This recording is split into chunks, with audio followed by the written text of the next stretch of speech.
Since I was little, my grandmother would tell me stories about the canyon and the valley where my family lived. It seems quiet, but this place is always pulsing with life.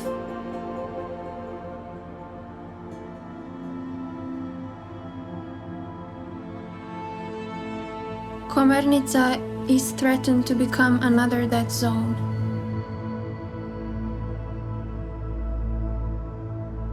I felt that something really sacred would be lost.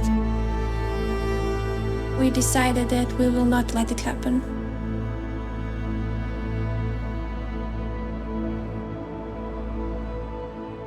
We got a strength in us that river gave us, and it will keep us going until Komarnica is part of the UNESCO World Heritage Site.